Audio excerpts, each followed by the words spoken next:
Hey guys, if you like my videos, click on subscribe and give me a like. And don't forget the bell so you can get notified of new ones. Hey guys, how's it going? Dale here. Today I have a brand new Asus VivoBook 17. It's a 17.3 inch. It's full 1080 HD display. I believe it's an IPS display. It doesn't say, but it sure looks like it. Gonna do a little upgrading on it for the customer. They just bought it. There's no date on it, so when all is said and done, I'm just gonna do a fresh clean install of Windows 10 using my trusty flash drive. Using the Windows 10 Media Creation Tool. I have videos on how to do this. It's free and easy. You can download and get Windows on a bootable flash drive to do a fresh clean install, or an upgrade for that matter. So, like I said, it's a 17.3 inch VivoBook 17. The model is, it's a M712D, model. Doesn't have an optical drive, obviously. It's not a bad laptop, but I want to get inside and see what our upgrade options are. I know I'm going to upgrade the SSD. It's got an NVMe M.2 drive in it. It's 512 gigabyte. Customer wants to go to a terabyte, so I'm going to put a Western Digital Blue NVMe drive in there, the SN550 series. These perform really well. They're good bang for the buck. I've used them quite a bit. Of course, you can use a Samsung Evo 970 or an ADATA XPG or drive of your choice. But today I'm going to go with this, and they actually ship this with 12 gigabytes of RAM, so I'm thinking there's only going to be one memory slot inside. And if that's the case, I'm going to take out the 8 that's probably in there and put in a 16 to go up to 20 gigabytes. It should still be in dual channel. We'll check that when I'm all done. I put the free CPU-Z app you can download from CPUID.com. Tell you what your RAM is running in single or dual channel. And I don't always trust that when it comes to onboard memory, but again, I'm not 100% sure, but I think it's only going to have one slot with probably 4 gigabytes onboard memory, which is a shame for a VivoBook and a Ryzen 7, but that's just the way it is. A quick overview though is over on the right hand side here we have Corsair power cord, USB port, HDMI port, a C-type USB 3.1, audio jack for headphones or external speakers, and a micro SD slot as opposed to a full-size SD slot. And over on this side we have 2 more USB ports. Look like just regular USB 2.0 probably. Of course, your charge light and your power light. So like I said, it's not a bad laptop. It's got a nice big screen, small nano edge design. Not too bad. It's pretty thin for a 17 inch, not too heavy. But basically I'm going to get inside and see if what we can do on the memory and get the new solid state in there, the M.2 drive, and do a fresh clean install. So let's go ahead and open it up. Alright guys, I decided actually what I'm going to do is before I open it up and put in the new M.2 SSD, I decided I'm going to do a quick clone on the existing SSD onto this one using my little USB adapter here. I'm going to use the MiniTool Partition Wizard. It is software that you have to purchase. I did purchase it. This MiniTool Partition Wizard was always free. They do have a free edition of it, but unfortunately they took the cloning part out of the free edition. This is what you have to go to on their site. It's just partitionwizard.com. I'll put the link down below. But I bought the Pro version for $59, and it does a great job of cloning. This is a brand new laptop. There's no customer date on it, so the clone's probably going to go pretty quick. But I just wanted to do a clone using this software, the MiniTool Partition Wizard. I've had several people request that I do that, so I'm going to do it. But again, this is a paid version. It does work good. It used to be free, but it's not free anymore to do the actual cloning. So if you go to their website and you go up here and click where it says download Partition Wizard, you can download the free edition, go ahead and install it, but to actually clone, you have to do the upgrade to the Pro for the $59. Okay, so let me close out my browser here. So what I'm going to do the cloning onto our new 1TB NVMe drive is I have this USB adapter, and I'll put a link down below where you can get these, or get this one particular one. I like this one. It works really well. I'm just going to put the drive right into the slots, the M-Key, and it just pops right into the little rubber holder there. You don't need a screw. This is actually it's an enclosure. You can put this, you know, inside and use it as a external drive, but it works great for cloning or just copying files. So I got it in the adapter. I'm going to plug this into the USB port on the side here and just leave that sit there. I got other videos I've done using the Acronis, the Macrium Reflex 7. That one is free, and I got a video on how to clone using that. That one's completely free. It's a little more technical, but it's pretty easy if you watch the video. I got a video using the Acronis True Image 2020. Again, that's one that I purchased. And now we got the MiniTool Partition Wizard. So I'm going to double click the icon. Just download it, install it. That's pretty straightforward. I'm just going to double click my icon here. Wait for it to open up here. All right, make it full screen. Okay, so once the program opens here, you got disk, if you're down here at the bottom, it says disk 1, disk 2. You can see disk 2 is our unallocated 1TB, and here's our current drive right here inside the 512 SSD. So I'm going to go up here, and on the wizard, I'm going to click on Migrate OS to SSD/HD Wizard. Just click on that. Now it's going to ask you, would you like to replace my system disk with another hard disk? And you're going to choose that. And then the second option is pretty self-explanatory. That's if you're going to leave the old drive in there, but we're not going to do that. So go with the default there, click on Next. And the destination disk here, obviously, is disk 2, or 1TB unallocated. So we want to click on disk 2 right here. Right here, that's the Kingston. That's the one that's inside now. I'm going to click on Next. Then it's going to show how it's going to create the partitions properly. It's going to have a big C partition. So right here, fit partitions to entire disk, yes.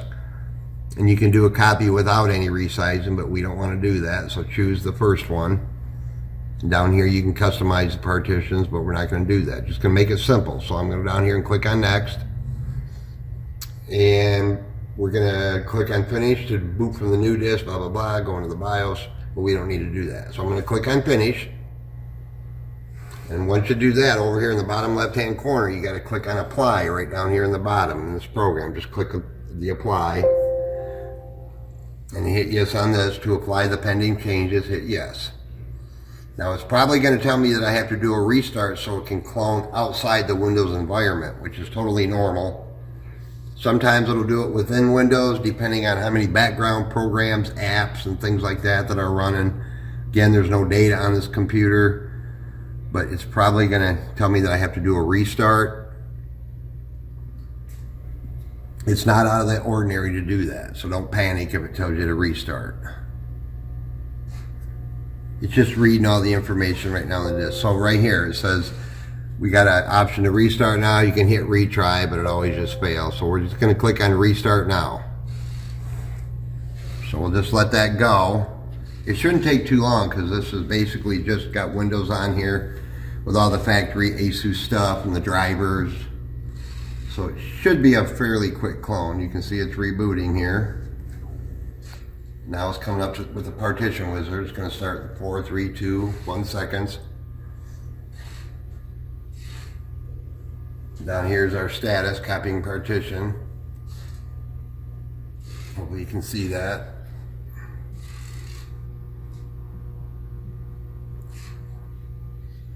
So I just want to let it go here, guys. It should go pretty quick.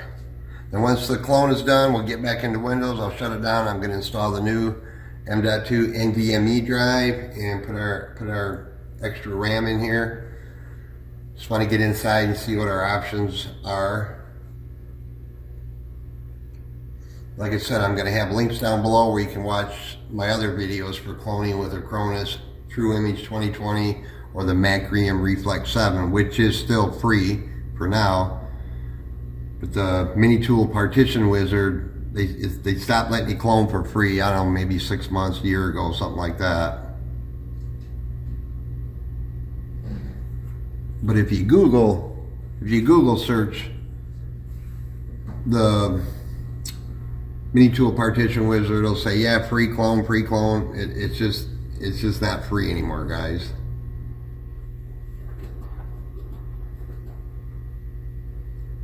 Shouldn't take too long here. I didn't want to bore you.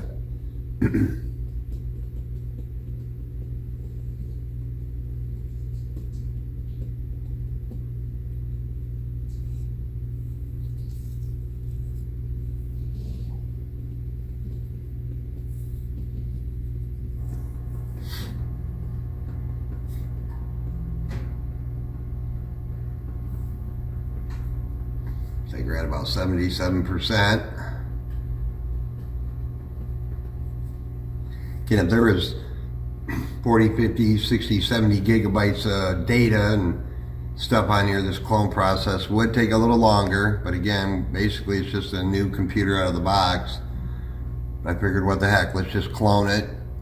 But then I'll get all the Windows updates and all my usual stuff. And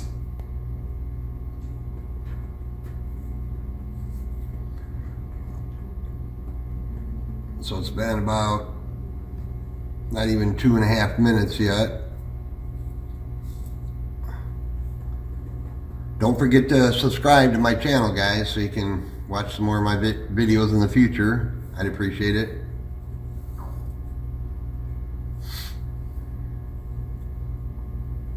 Alright, so now it's restarting. And we should have a good clone on our new 1 terabyte M.2 SSD. There we go. Alright, just for the heck of it, I'm going to go over here. I'm going to open up my File Explorer, I guess. I'm going to go over to this PC. So now here we have our C drive, and here's our clone over here, so everything looks good. So let's put that drive in and see if it works. I'm going to shut it down. Going to unplug it from the USB port. Carefully remove it from my adapter. I always try to avoid touching the pins. And guys, always too, make sure you're in a good anti-static environment. Wear a wristband or an anti-static mat or something. I'm all anti-static here, so I don't have issues. Like my power cord.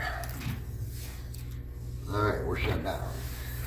Now, I've already taken out all the screws, guys. All of them are removed. There's 3 different size screws. Asus is pretty much the only company that does this. You got 1 size screw across the front here. Then these 3 here are different size. Then these 3 along the back are different size. So lay them out so you get them back in the right hole. Don't want to put a long screw in a short hole. That's no fun. So to get this open, I'm going to use my Spudger tool, and I'll have a link down below where you can buy these. They're easy to get, but they work really well. It won't leave any tool marks. I'm going to try to start right along one of the seams here. There's a seam right here. We're going to lift this pan off. I'm going to try to get in, usually in the front here. There we go. Just got to kind of get it started. You see it's coming up pretty easy. Actually, it's coming up real easy. Just like that. Comes right off. But take your time when you do that. But before you do anything else, I am going to disconnect my battery right here on the motherboard. This one here, I believe, lifts straight up there. Okay. There's a little metal clip right here that we have to pull back. You see this little clip right here? See how I push that back? Then we can lift this off the motherboard. Get my hand in there. Just be careful with tugging on those wires, please. Got to get that little metal clip to come back. Doesn't move very far, but it holds that down just like that. Okay? So we have that disconnected. Okay. So over here is our M.2 NVMe drive, our existing one. We're going to remove that. So let's do that first. There should be 1 Phillips screw right here we have to remove, guys. And I'm using a number 0 Phillips screwdriver with a good magnetic tip. Alright, gonna get that out of the way and put on this one that we just cloned to.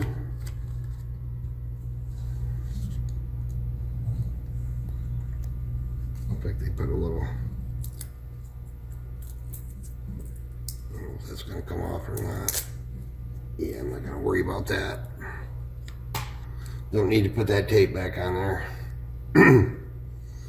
Now, a lot of people ask me when I open up these laptops, you can see there's a 2.5-inch drive bay here, and there is a connector on the motherboard.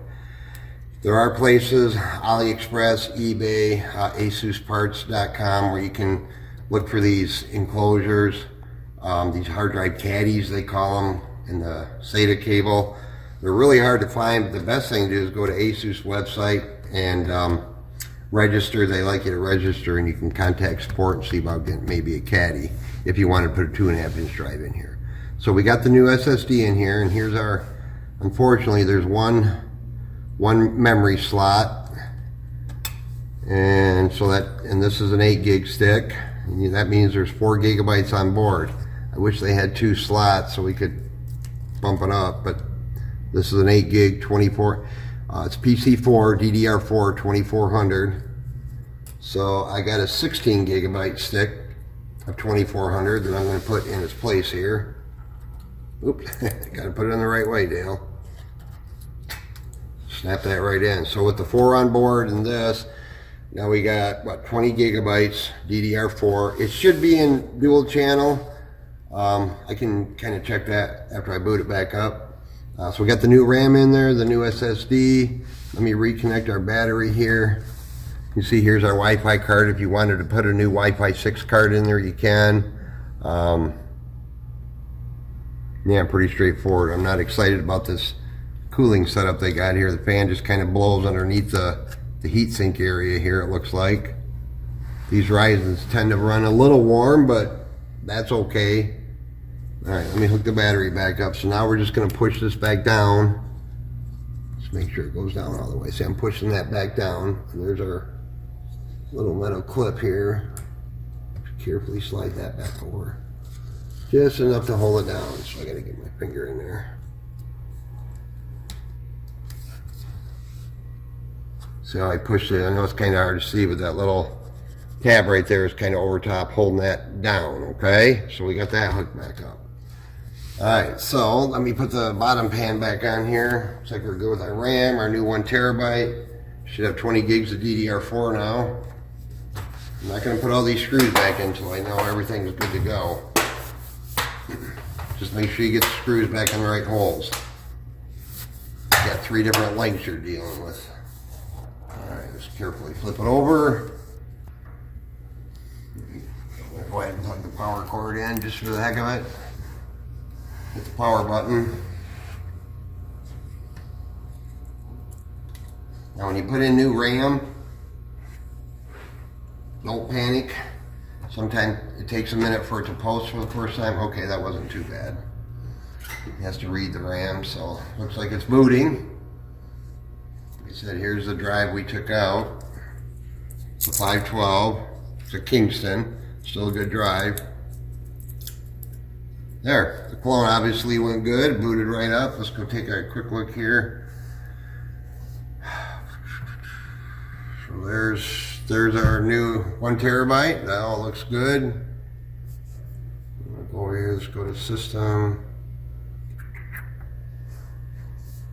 Alright, there's our 20 gigs of RAM, 17.9 usable. You could also just open up the, oh, and let me close that. I'm all messed up here. Sorry, guys. Open up our task manager. So here's our memory, 2400 slots used, 2 of 2. Okay. And I got the CPU ID, or it's called CPU-Z or CPU-Z. It's a free utility you can download at cpuid.com.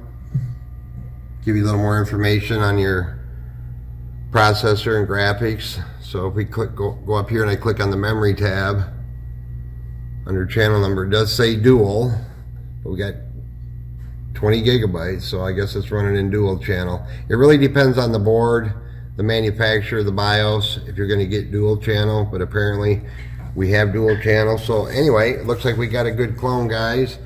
Nice little upgrade. Check out more in my videos. I appreciate you all watching. Have a great day.